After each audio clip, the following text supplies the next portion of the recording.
Welcome to your personalized deep dive. You're clearly interested in smart thinking, and honestly, who isn't?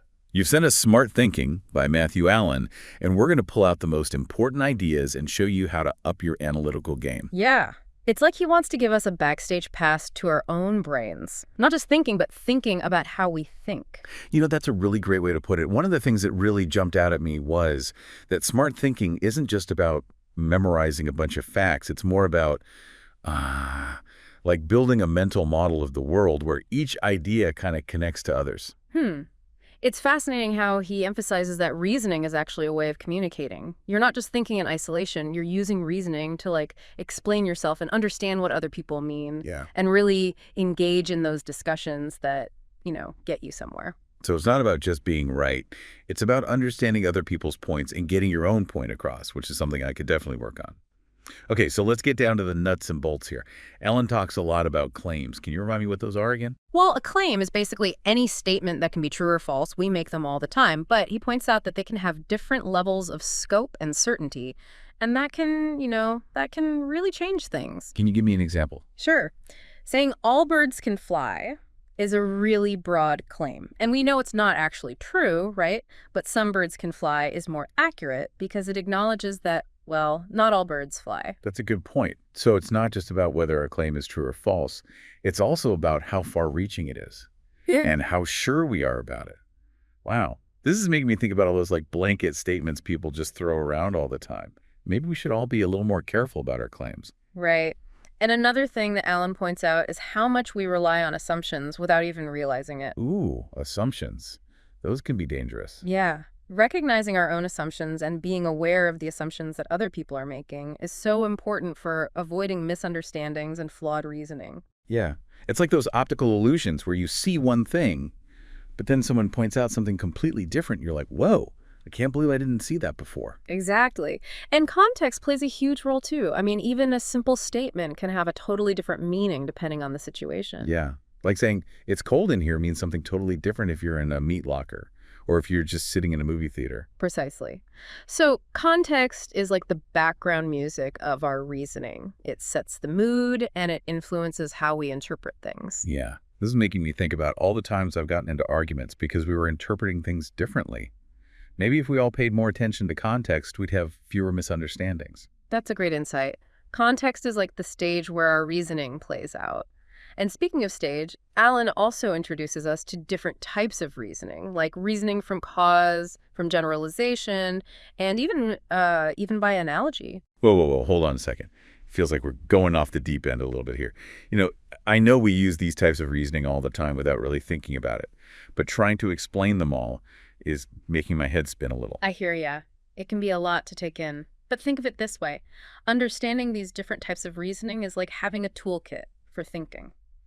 Once you know which tool to use and how to use it, you can approach any problem with more confidence. Okay. I like that analogy. So it's not about memorizing definitions. It's about having a practical set of skills that we can actually use. Exactly. And one of the most practical skills he talks about is the ability to plan and structure our reasoning. It's like building a house. You need a solid foundation and a blueprint, before you start laying bricks. So before we jump into a debate or try to make a big decision, we should maybe take some time to actually map out our argument and make sure it actually makes sense. Exactly. Tools like analytical structure diagrams can be super helpful for visualizing those connections, making sure your premises actually support your conclusions. I'm a visual learner, so that sounds right up my alley. I have to try one of those later. It's funny. When I think about reasoning, I usually think about arguing with someone. But Alan also talks about using reasoning in research, which I never really thought about before. That's a really important point. He argues that research itself is actually a form of reasoning. Instead of just collecting information randomly, we should be driven by those why questions that come up, as we explore a topic. It's about being a detective, right? Following the clues and seeing where they lead. Exactly. We need to know what kind of information we're looking for, where to find it, and how to tell if it's even relevant to our own thinking. This is making research sound way more interesting than just Googling a bunch of stuff. It's about being actively involved in the process of discovery and not just passively absorbing information. That's a great way to put it. It's about being in the driver's seat of our own learning. I'm starting to feel like I have a whole new set of mental tools to play with. But before we move on to all those different types of reasoning, I want to go back to those claims we were talking about earlier. Good idea. We need to break those down further to understand how they work within the framework of smart thinking. Remember, a claim is a statement that can be judged as true or false. But that judgment is only possible if the claim is what he calls well-formed. Well-formed. Okay, I'm intrigued. It sounds like there's more to claims than meets the eye. What exactly makes a claim well-formed? A well-formed claim needs to have a clear subject and predicate. You know, those basic building blocks of a sentence. They help us understand what exactly is being stated. So it needs to be like grammatically correct. I think I can handle that. Well, that's part of it. But it's also about clarity and precision. For example, take the claim, pollution is bad for the environment. Now, while that seems pretty obvious, it's not very well formed. What kind of pollution are we talking about? Bad in what way? A well-formed version would be something like, carbon dioxide emissions from cars contribute to global warming. Ah, okay, I see. Now we have a specific type of pollution and a specific effect and a clear connection between them. Exactly. But it's not enough for a claim to be well-formed. It also needs to be well-founded. Well-founded. That sounds like a fancy way of saying backed up by evidence. Exactly. We need to have good reasons to believe that the claim is actually true. Right. You can't just go around making like wild accusations or baseless assertions. We need evidence. What kind of evidence can we use? There are a few ways to support a claim. One common way is by appealing to authority. Appealing to authority. You mean like quoting an expert? Precisely. So if you're claiming that vaccines are safe and effective, you might cite like the World Health Organization or the CDC. Makes sense. Those organizations are respected experts in the fields of public health, so their statements carry more weight. Exactly. But remember, even when we're appealing to authority, it's important to consider the credibility of the source. You know, are there any biases or conflicts of interest? So I shouldn't just blindly accept any statement from an expert. I need to do my own thinking and evaluation. That's right. And sometimes we don't even need to appeal to, external authorities. Sometimes the claim itself is self-evident. Self-evident. Does that mean it's so obviously true that it doesn't need any further explanation? Exactly. Think about the claim gravity exists. It's a fundamental principle of physics, and we experience its effects every single day. You don't need a scientist to tell us that it's true. But even self-evident claims can be kind of tricky, right? I mean, what's self-evident to one person might not be self-evident to someone else. You're absolutely right. That's why context is so important. What's considered self-evident in one culture or time period might not be in another. This is making me realize how much our thinking is shaped by, our background and experiences. We all come to the table with different assumptions and perspectives. But getting back to those claims, you mentioned earlier that they can have different levels of scope, right? What exactly does that mean? Scope refers to how broad or narrow a claim is. Remember our bird example. Saying all birds can fly is a very broad claim. It encompasses all birds everywhere. But saying some birds can fly is much narrower in scope. It acknowledges that flight is not like a universal characteristic of all birds. So the scope of a claim tells us how many things it actually applies to. A broad claim makes like a sweeping statement about a whole category, while a narrow claim focuses on just a smaller subset. Precisely. And it's important to be mindful of the scope of our claims because it directly impacts their truth or falsity. A broad claim is much more likely to be false because it's harder to make definitive statements about large and diverse groups. Makes sense. It's easier to find exceptions to a broad rule. So when we're crafting claims, we should be as specific as possible to ensure accuracy and avoid overgeneralizations. Exactly. And along with scope, we also need to consider the level of certainty that's being expressed in a claim. This refers to how confident we are in the truth of a statement. So it's about the degree of conviction we're attaching to a claim. Some claims are expressed with absolute certainty, while others allow for more doubt or possibility. That's right. We use words like always, sometimes, probably, and possibly to signal our level of certainty. Saying it will probably rain tomorrow is less certain than saying it will definitely rain tomorrow. And choosing the right level of certainty is important because it affects how our claims are perceived and how much evidence we need to provide to back them up. Exactly. If you're making a really bold claim, you better have some rock-solid evidence to back it up. Okay, so crafting effective claims involves being clear about the subject and predicate, providing solid reasons to believe them, and being mindful of both their scope and the level of certainty we're expressing. You got it. It sounds like you're starting to get the hang of this smart thinking business. I'm definitely feeling a little more confident, but I'm also realizing that there's a lot more to it than I initially thought. It's not just about making claims, it's about making well-formed and well-founded claims, and being aware of all these nuances of scope and certainty. That's the beauty of smart thinking. It challenges us to be more precise, more critical, and more aware of, the assumptions that we're making. It's like upgrading our mental software. But I'm curious, how do these individual claims actually connect together to form like a coherent line of reasoning? I think Alan talks about something called linking, right? He does, and that's where things get really interesting. Linking is the process of connecting claims together to build arguments and explanations. It's the glue that holds our reasoning together. Okay, I'm intrigued. How does this linking work in practice? Well, imagine you're building a house of cards. Each card represents a claim. To make the structure stand, you need to carefully position the cards, leaning them against each other for support. So the cards are the claims, and the way they lean on each other represents those links. Exactly. In reasoning, we use specific words or phrases to signal these relationships between claims. Words like because, therefore, however, and although act as connectors, showing how one claim relates to another. So they're like the grammatical scaffolding that holds the whole argument together. Precisely. For example, let's say you're arguing that we should invest in renewable energy. One reason you might give is that fossil fuels are contributing to climate change. The link word here is because. It signals that the second claim is a premise supporting the first claim, which is your conclusion. Okay, so the link word because shows us the relationship between that premise and the conclusion. It tells us why we should invest in renewable energy. Exactly. And those links can be simple or complex depending on the nature of the argument. So sometimes the connection between claims is pretty straightforward, and other times it's more intricate, like a whole chain of reasoning where one claim leads to another, which leads to another, and so on. You've got it. And that's where his concept of an analytical structure comes in. It's a way of visually representing those relationships between claims so we can see the big picture. That sounds really helpful, especially for visual learners like me. Can you explain how these analytical structures actually work? Absolutely. Imagine you're mapping out a journey. You have your starting point, your destination, and the various stops along the way.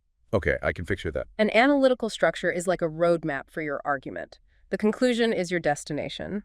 The premises are your starting points and stops along the way, and the links are the roads that connect them. I see. So instead of just having a bunch of claims floating around in our heads, we can actually map them out and see how they all fit together. Exactly. And by doing so, we can identify any potential, weaknesses in our argument, like missing premises or claims that aren't actually relevant.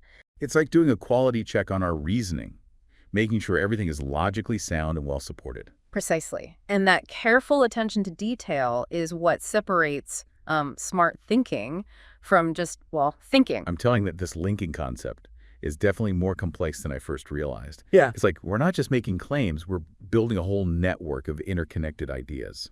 That's a great way to think about it. And just like with any network, the strength of the connections really matters. Some links are stronger than others, and understanding the difference is crucial for building a solid argument. That makes sense. So it's not just about connecting the dots, it's about making sure those connections are strong and reliable. But how do we actually assess the strength of a link between claims? One way is to think about whether the claims are dependent on each other or independent. Dependent versus independent links. Ooh, tell me more. I'm all ears. Dependent links are like a chain, where each claim relies on the one before it to support the conclusion. If you remove one link, the whole chain falls apart. So they're like a team working together towards a common goal. Exactly. On the other hand, independent links are like pillars supporting a roof. Each pillar can stand on its own and still contribute to the overall stability of the structure. So each independent claim provides its own separate line of support for the conclusion. That sounds pretty strong. But are independent links always better than dependent links? That's where it gets interesting. While independent links offer multiple lines of support, they can sometimes lack depth. It's like having several shallow pillars instead of a few really deep ones. Depth. You mean they might not fully explore the complexity of the issue? Exactly. And that's where dependent links can be really powerful. By weaving together a chain of interconnected claims, they can provide a more thorough and nuanced justification for the conclusion. So it's not about choosing one type of link over the other. It's about understanding their strengths and weaknesses and using them strategically to build the most effective argument. Precisely. And that strategic thinking is a key hallmark of a smart thinker. Wow, this is definitely more complex than just stringing together a few random thoughts. But I'm starting to see how understanding these different types of links can help us build much stronger and more persuasive arguments. That's the key takeaway here. And remember, we're just getting started. There's a whole world of smart thinking strategies waiting to be explored. Okay, my brain is definitely getting a workout, but I'm loving it. So we've covered claims and how they link together to form arguments. What I'm curious about now is how we actually use those arguments, to understand the world around us. Alan mentions 5 different types of reasoning. Where do we even begin? Well, one type of reasoning we use all the time is reasoning from cause, often without even realizing it. Like when I see a traffic jam and I instantly think, oh, there must be an accident up ahead. Or if my computer crashes, I just blame the latest software update. Exactly. We're natural-born detectives, always looking for those explanations for, why things happen. But when we use causal reasoning in our arguments, we need to be a bit more careful than just jumping to conclusions. So it's not enough to just say, A happened, therefore B must be the cause. Right. We need to consider other possible explanations. Look for patterns. And be wary of mistaking correlation for causation. Just because 2 things happen around the same time, it doesn't necessarily mean that one caused the other. I remember reading about this study that found a correlation between cheese consumption and the number of people who died by becoming tangled in their bed sheets. That's a hilarious example. Obviously, eating cheese doesn't cause people to get tangled in their bed sheets. It's just a random coincidence. So how can we avoid falling into those correlation traps and use causal reasoning effectively? Well, one strategy is to look for what he calls the only relevant difference or the only relevant similarity between situations where the effect occurs and situations where it doesn't. The only relevant difference, I'm not sure I'm following. Can you give me like a concrete example? Sure. Imagine you have 2 plants and you're trying to figure out why one is thriving while the other one is wilting. Okay, I'm picturing it. So both plants are getting the same amount of sunlight, same amount of water, but you notice that the wilting plant is in a pot with really poor drainage, while the thriving plant is in a pot with good drainage. So the only relevant difference is the drainage. That's probably why one plant's doing better than the other. Exactly. You've identified the likely cause by isolating the key difference between the 2 situations. That makes sense. It's like a process of elimination, ruling out other potential causes. What of the only relevant similarity? How does that work? It's similar, but instead of looking for differences, you're looking for commonalities. Imagine you're investigating a series of food poisoning cases at a restaurant. Okay, now I'm getting hungry and a little queasy. So you find that all the people who got sick ate the same dish, even though they ate at different times and had different servers. So the only relevant similarity is they all ate the same dish. That's a pretty strong indication that the dish is the source of the food poisoning. Exactly. By identifying the common element, you've narrowed down the potential cause. This is starting to feel like a detective show. I love it. It is a bit like detective work, and sometimes it's not just about finding one single cause. Often, multiple factors contribute to an effect. So it's more like a web of causes all interconnected and kind of influencing each other. Precisely. And we need to consider the relative significance of those different causes. Are they major contributors or are they just minor players? That makes sense. It's about understanding the whole picture, not just focusing on one isolated element. Exactly. And it's also important to think about whether a cause is something that's within our control or whether it's due to forces outside our influence. Like if my flight is delayed because of bad weather versus if it's delayed because I forgot my passport. Precisely. Understanding the nature of the cause can help us develop more effective solutions or responses. Wow. This causal reasoning stuff is definitely more complex than I realized, but I'm starting to see how we can use it to really make sense of the world around us and build stronger arguments.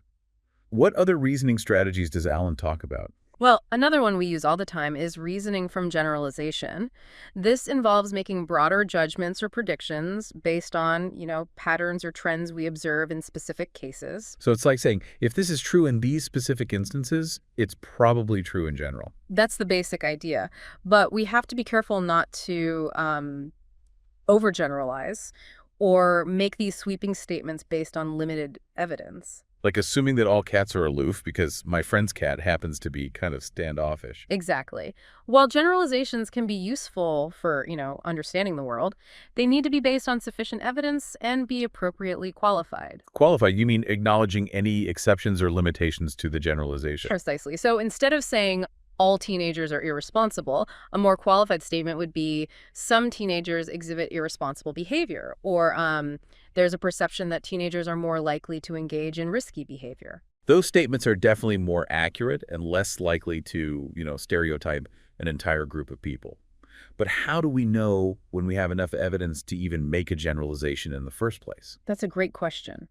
The strength of a generalization really depends on both the quality and the quantity of the evidence. So if I'm trying to generalize about the reading habits of Americans, a survey of a few thousand randomly selected people would be more reliable than just asking my friends and family what they like to read. Exactly. A larger and more diverse sample provides a stronger basis for generalization than a small or biased sample. It's all about making sure that the sample actually reflects the larger group you're trying to make a statement about. Precisely.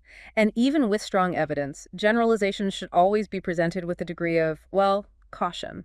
There are always exceptions, and new information can emerge that might challenge our existing understanding. So it's about being open to new information and being willing to revise our generalizations as needed. That's a key trait of a smart thinker.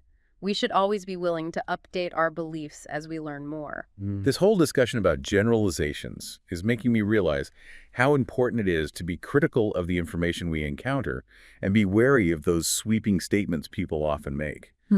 What other reasoning strategies can help us, navigate the complexity of the world? Another one is reasoning from specific cases. It's kind of the opposite of reasoning from generalization. Instead of going from general to specific, we go from specific to general. So we start with observations about particular instances and then use those observations to kind of draw broader conclusions. Exactly. It's like building a case brick by brick, using specific examples to support a more general claim. You can give me an example. Sure. Let's say you're arguing that regular exercise is beneficial for physical and mental health. You could support that claim by sharing stories about, individuals who have experienced improvements in their health after adopting an exercise routine. Or you could cite scientific studies that have shown a correlation between exercise and, reduced risk of heart disease, stroke, diabetes, and even depression. Exactly. Each specific example adds another piece of evidence to support that general claim. It's like building a case, piece by piece, until you have a strong foundation for your conclusion. Like this approach. It can be very persuasive, especially when the examples are vivid and relatable. But as with any reasoning strategy, we need to be careful to avoid biases. Biases, you mean like cherry-picking examples that only support our point of view? Exactly. It's important to present a balanced perspective, acknowledging any counterexamples or limitations to the general claim. So if I'm arguing that video games can be educational, I shouldn't just focus on, the few games that have an obvious educational value.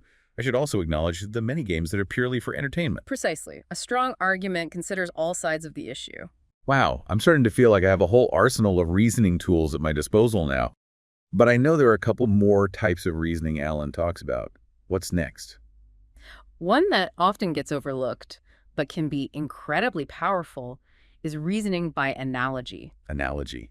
That's like saying, this is similar to that, so we can assume they'll behave in the same way, right? Exactly. We're drawing comparisons between two things that share some similarities and using those similarities to make, inferences or predictions. I use analogies all the time. Like if I'm trying to explain something complicated, I'll often say, it's kind of like, and then give a simpler example that people can grasp. That's a great example. Analogies can be incredibly helpful for explaining those complex or unfamiliar concepts.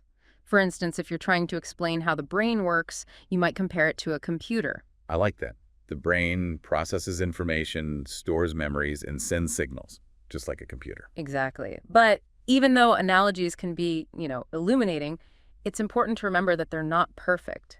Because the two things being compared are never exactly the same. Precisely. The strength of an analogy depends on the relevance and extent of the similarities between the two things being compared. So if I'm comparing running a marathon to climbing Mount Everest, the analogy might work if I'm talking about the importance of endurance and mental toughness. But if I start comparing the altitude to the type of running shoes you need, the analogy falls apart. Exactly. The more relevant similarities there are and the fewer irrelevant differences, the stronger the analogy. And it's also important to acknowledge any limitations or potential, weaknesses in the analogy. So we need to use analogies strategically and not just blindly accept them as proof of something. That's right. Analogies are tools for understanding, not weapons for winning arguments. I'm definitely going to be more mindful of how I use analogies from now on. Okay, so we've talked about reasoning from cause, reasoning from generalization, reasoning from specific cases, and reasoning by analogy. What's a fifth type of reasoning that Alan discusses? Well, the fifth type is reasoning from terms. It might sound a bit technical, but it's something we actually do all the time. Reasoning from terms. I'm not sure I know what that means. Can you break it down for me? It's all about defining and clarifying the meaning of words and concepts. Oh, okay. So it's not about proving something true or false. It's about making sure everyone is on the same page about what those words actually mean. Exactly. Words are the building blocks of communication, and if we're not using them in a clear and consistent way, our arguments can quickly crumble. Ugh, yes. I've definitely had conversations where we end up arguing in circles because we were using the same words but with completely different meanings. It's like we were speaking different languages. That happens all the time, and that's why reasoning from terms is so crucial. It forces us to be precise with our language, to define our terms very clearly, and to consider different interpretations or nuances in meaning. Can you give me an example of how reasoning from terms might play out, like in a real-world argument? Sure. Let's say you're discussing the issue of immigration. That's definitely a topic that can get heated. Yeah. Before you can even have a productive conversation, you need to define what you actually mean by immigration. Because that word can mean different things to different people. Exactly. Some people might focus on the legal aspects of immigration, while others might focus on the economic or social impacts. Some people might use the term in a neutral way, while others might attach positive or negative connotations to it. So reasoning from terms involves unpacking those different definitions and exploring those nuances, and maybe even agreeing on a shared definition for the sake of the discussion. Precisely. And this process of clarification can often lead to a more productive and nuanced conversation, even if the people involved ultimately disagree on their viewpoints. It's like creating a common ground for understanding, a shared vocabulary that allows for a more meaningful exchange of ideas. That's a great way to put it. And that shared understanding is essential for any kind of constructive dialogue. This is making me realize how much power words have. They can be used to clarify, to persuade, to inspire, but they can also be used to mislead, to manipulate, and to divide. That's a profound observation, and it really highlights the importance of being, critical thinkers, not just about the content of what we read or hear, but also about the language that's being used to convey those messages. I'm definitely going to be paying more attention to the language that people are using from now on. That's the spirit. A smart thinker is always on the lookout for those subtle cues that can reveal hidden meanings or agendas. This discussion of reasoning from terms has been incredibly eye-opening. It's like we've been zooming in on those building blocks of language, those individual words and phrases that shape our thoughts and arguments. And just like with those building blocks, the way we arrange them, the connections we make, and the context in which we use them can dramatically impact the meaning and impact of our communication. It's like we're not just using language, we're actively shaping it, crafting it to suit our purposes. That's a powerful insight. And it leads us to another important distinction that Alan makes: the difference between deductive and inductive reasoning. Ah, yes. I remember reading about those in the book. I think I have a basic understanding, but I'd love to hear your take on it. Well, deductive reasoning is often described as a top-down approach. We start with a general principle or rule, and then apply it to a specific case to reach a conclusion. So it's like having a set of blueprints and using them to build a specific structure. Exactly. If the blueprints are accurate and we follow them precisely, the structure is guaranteed to be sound. In deductive reasoning, if the premises are true and the logic is valid, the conclusion is guaranteed to be true as well. It's like a logical chain reaction where one truth leads inevitably to another. Can you give me a classic example of deductive reasoning? Of course. Here's one. All dogs are mammals. Fido is a dog. Therefore, Fido is a mammal. Okay, I see. We start with a general statement about all dogs, then we apply it to a specific dog, Fido, and we reach a conclusion that must be true. It's like a logical puzzle where all the pieces fit together perfectly. Exactly. And the beauty of deductive reasoning is that it allows us to draw those definitive conclusions as long as our premises are accurate and our logic is sound. What about inductive reasoning? How is that different? Inductive reasoning is more of a bottom-up approach. We start with specific observations or pieces of evidence and then use them to make generalizations or predictions. So instead of going from general to specific, we go from specific to general. Precisely. It's like a detective gathering clues to solve a case. Each clue provides a piece of evidence, and as the detective accumulates more clues, they start to form a hypothesis about what happened. But even with a lot of clues, the detective can never be absolutely certain that their hypothesis is correct, right? There's always the possibility of new evidence emerging that could change the whole picture. Exactly. And that's a key difference between deductive and inductive reasoning. Deductive reasoning deals with certainties, while inductive reasoning deals with probabilities. So inductive reasoning is more like making an educated guess based on the available evidence. That's a good way to put it. It's about drawing inferences from the data we have and making predictions about what might happen in the future. Can you give me an example of inductive reasoning? Sure. Imagine you're a scientist studying the behavior of a certain species of bird. You observe that every time you place a particular type of food in the bird's cage, the bird eats it immediately. Okay, that's a specific observation. Right. Based on that observation, you might form a hypothesis that this species of bird prefers this type of food over others. But your hypothesis is based on a limited number of observations, right? You haven't tested all possible types of food, and there's always a chance that the bird might behave differently in other situations. Exactly. Inductive reasoning allows us to make generalizations and predictions, but those generalizations and predictions are always subject to revision as new information emerges. So it's a continuous process of refinement where we're constantly testing and adjusting our understanding of the world based on the evidence we gather. Precisely. And that's what makes inductive reasoning so powerful. It allows us to learn and adapt as we encounter new experiences and new information. This is making me realize that deductive and inductive reasoning aren't, mutually exclusive. We often use both in combination to explore complex issues and make sense of the world around us. That's a great insight. It's like having two different lenses through which we can view the world, each offering a unique perspective and a different set of tools. And a smart thinker knows how to switch between those lenses seamlessly, using the most appropriate reasoning strategy for the task at hand. Exactly. It's about being flexible, adaptable, and always willing to adjust our approach as needed. I'm starting to feel like I have a whole new appreciation for the power of reasoning. But I'm also realizing that reasoning doesn't happen in a vacuum. We don't just think in isolation. Our thoughts are shaped by our experiences, our biases, and the information that we're exposed to. That's a crucial point. Alan emphasizes that recognizing the social and cultural influences on our thinking is essential for effective reasoning. We all come to the table with different assumptions, different values, and different perspectives. And those differences can really impact how we interpret information and construct our arguments. It's like we're all wearing different pairs of glasses, and those glasses color our perception of the world. That's a great analogy.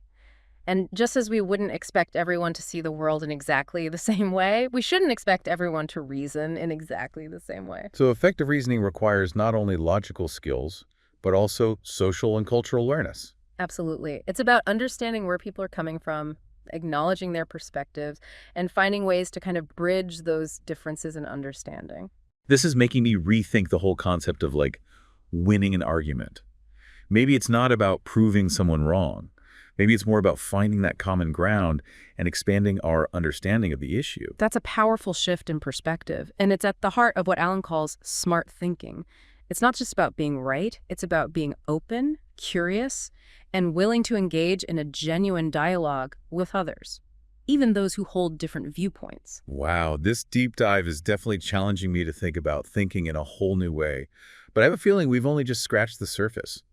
Alan goes on to talk about research as a form of reasoning, right? He does, and that's where things get even more interesting. We often think of research as this, separate activity from reasoning, but Alan argues that they're deeply intertwined. Okay, I'm intrigued. How is research a form of reasoning?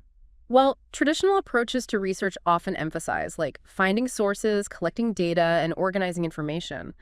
But Alan argues that effective research is guided by the questions we ask, the connections we make, and the arguments we're trying to build. So it's not about just aimlessly gathering information. It's about being strategic and purposeful in our search. Precisely.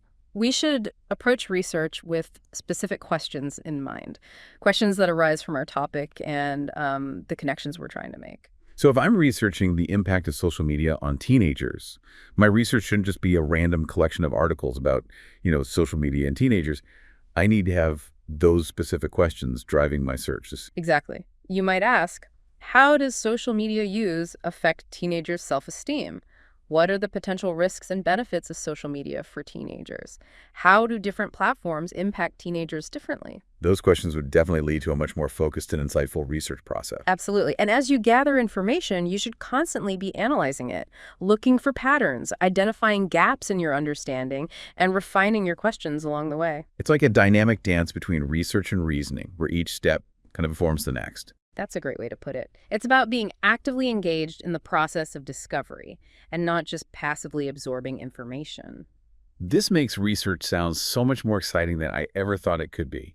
But I'm curious, are there any specific ways that we can, organize or categorize the information that we gather during our research? I mean, how do we make sense of all those facts and figures and different perspectives? That's where understanding the different types of sources becomes really crucial. We can broadly categorize sources as either direct or indirect. Direct versus indirect sources. Okay, I'm ready to take notes. What's the difference? A direct source provides firsthand information or data, often collected through observation, experimentation, or personal experience.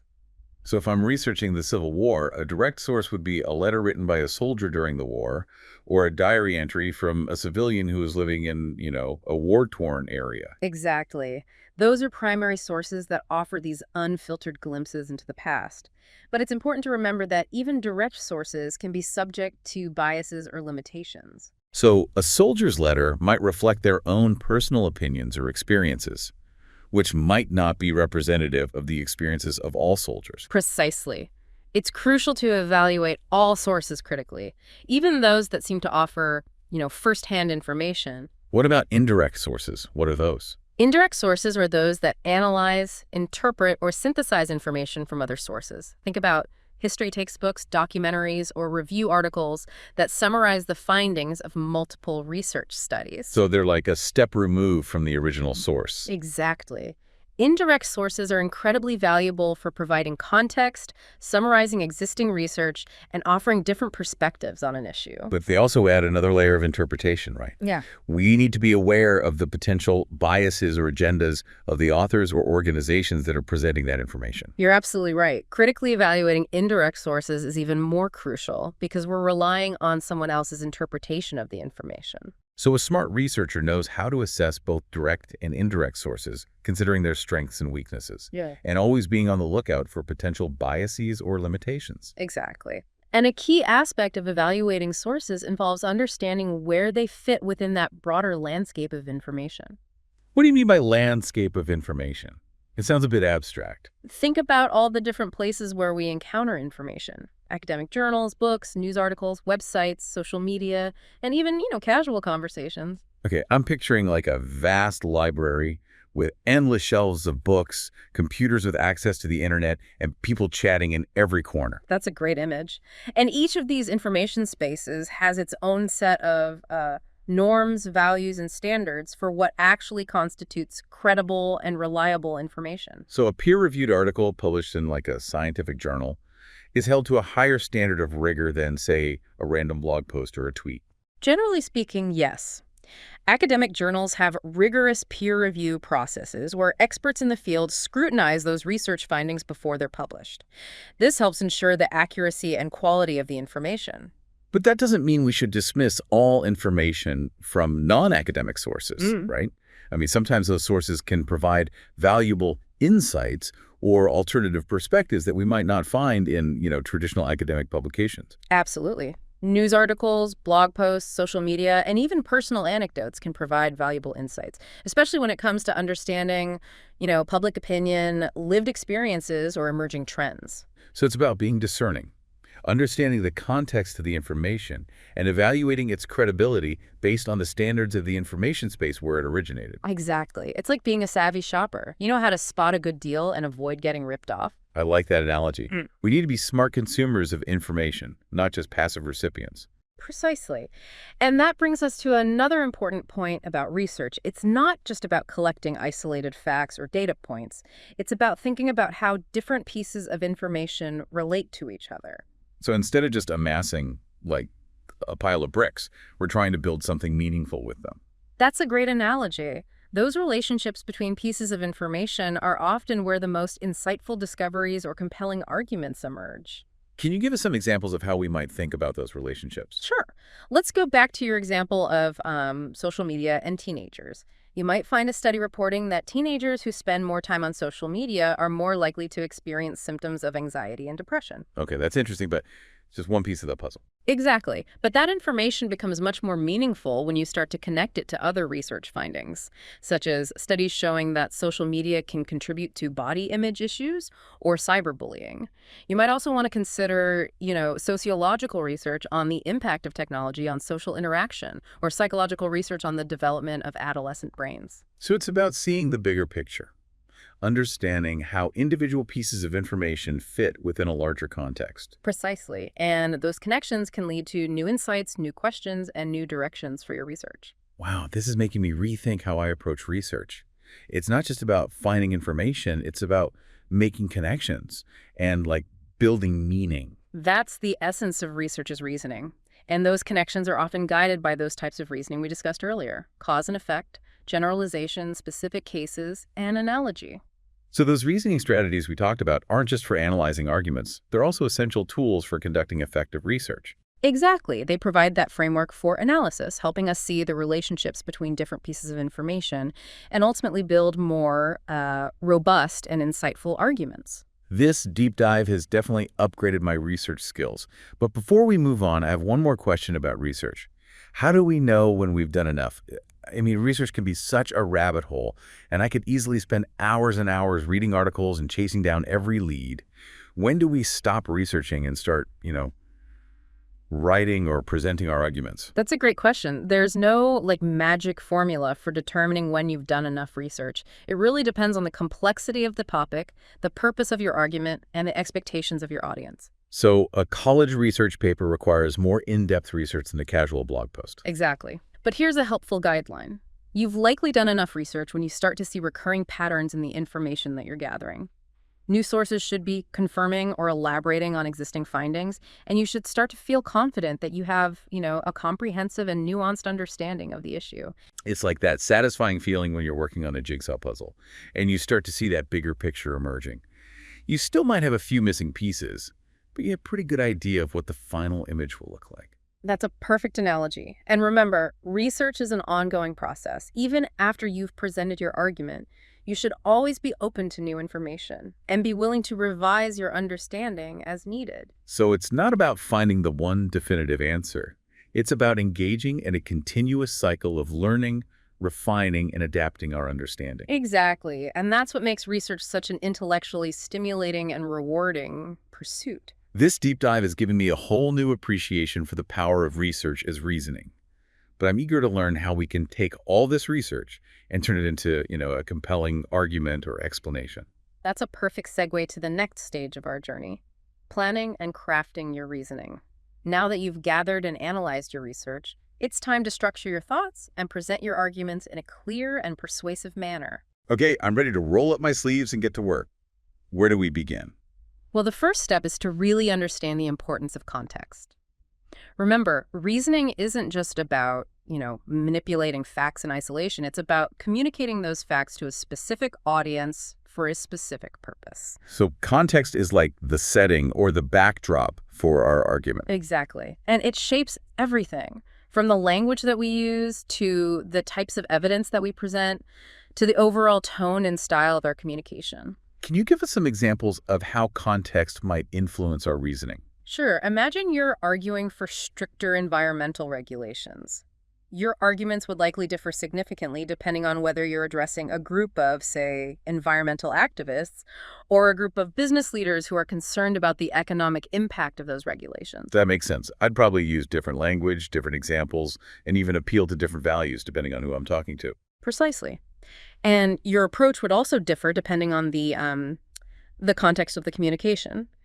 A speech delivered at a protest rally would likely be more passionate and emotionally charged than, say, a written policy proposal submitted to a government committee. So understanding the context is like setting the stage for our argument, tailoring our approach to this specific audience and situation. That's a great way to put it. And it involves asking ourselves some key questions. Like what specifically? Well, first and foremost, why are we reasoning? What's the purpose of our argument? Are we trying to persuade, inform, entertain, or even provoke? And then we need to consider who we're reasoning for. Who is our audience? What are their values, beliefs, and background knowledge? Exactly. And we also need to be mindful of the broader social, cultural, or political context in which our argument is taking place. Are there any prevailing norms, assumptions, or power dynamics that might influence how our argument is received? It seems like context is a multi-layered concept involving the purpose of the argument, the audience, and the broader social or cultural landscape. You got it.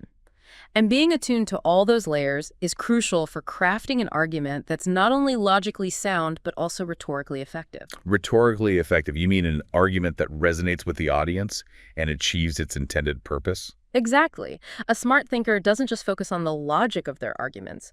They also consider how those arguments will be perceived and interpreted by others. So it's about being persuasive as well as logical. Precisely.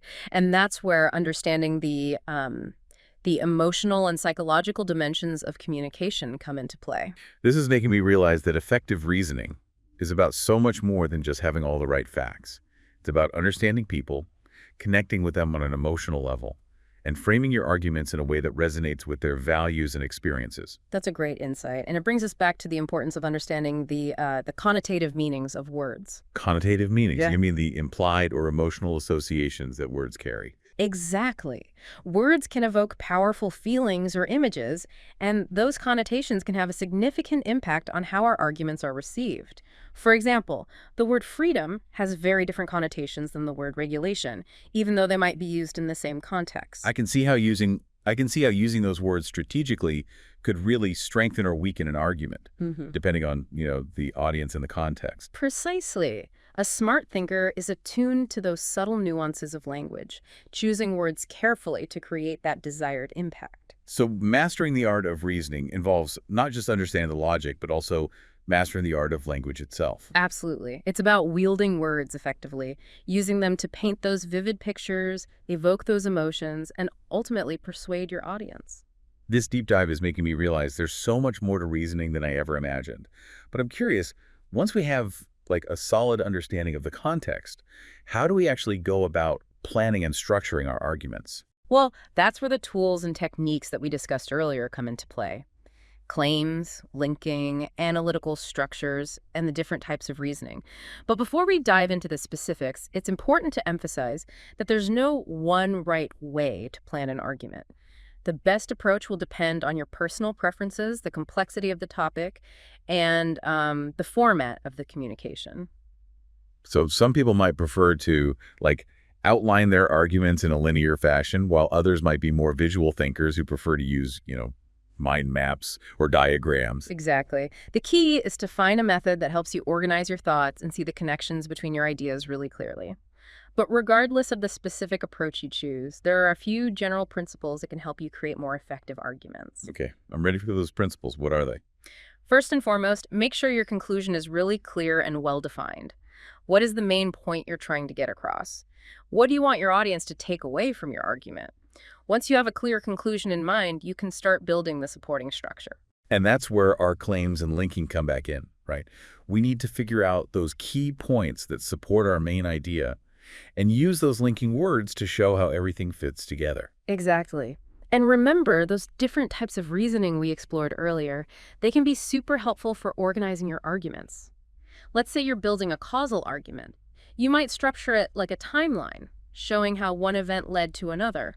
So if I'm arguing that the invention of the smartphone led to a decline in face-to-face communication, I might start by talking about the rise of social media apps and then show how those apps actually changed the way people interact. That's a great example. Or if you're reasoning from generalization, you could start with a broad statement and then back it up with specific examples to really make your case. Like saying people are spending more time indoors and then giving examples like the rise of streaming services and video games. Exactly. The type of reasoning you're using can shape the whole structure of your argument.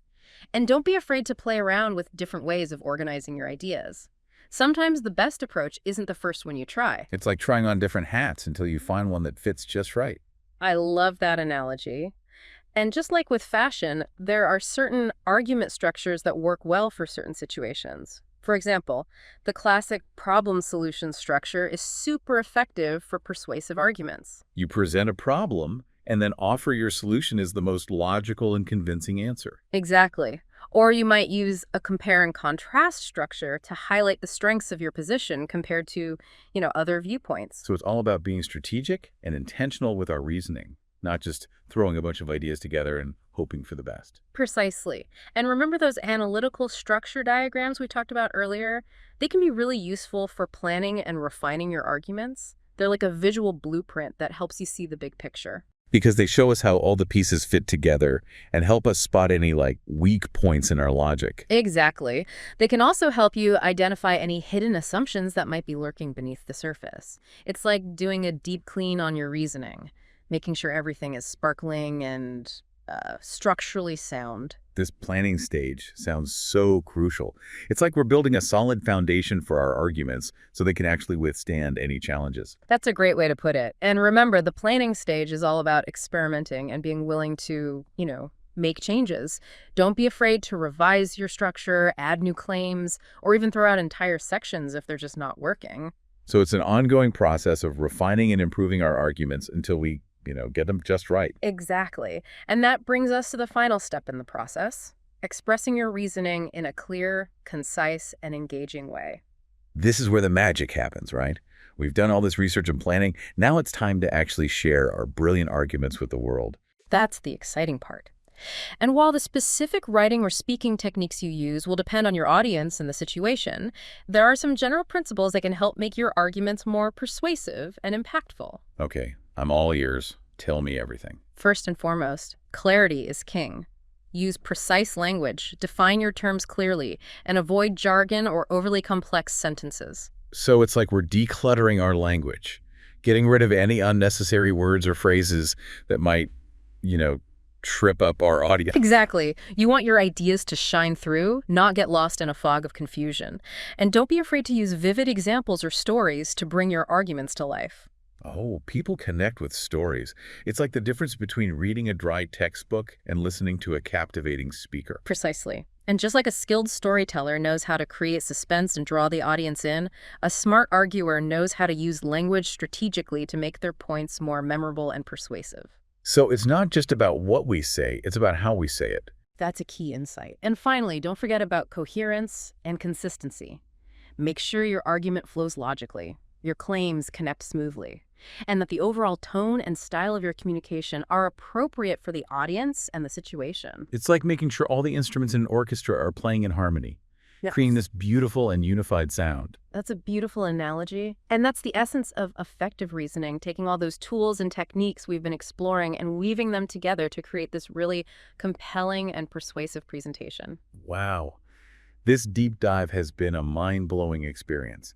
I feel like I've leveled up my thinking skills and gained a whole new appreciation for the power of smart thinking. Well, it's been a pleasure sharing this journey with you. Remember, smart thinking is a skill you can develop and refine over time. The more you practice, the better you'll become at analyzing information, constructing those arguments, and just navigating the complexities of the world. It's like a mental workout that keeps our brains sharp and agile. Exactly. And just like with any workout, the more you put in, the more you get out. Thanks for joining us for this deep dive into smart thinking. We hope you've enjoyed the journey and that you're feeling inspired to actually put these powerful tools into practice in your own life. Remember, smart thinking isn't just about being right. It's about being curious, engaging in thoughtful dialogue, and always being open to new ideas and perspectives. So go out there and unleash your inner smart thinker. You might be surprised at what you discover.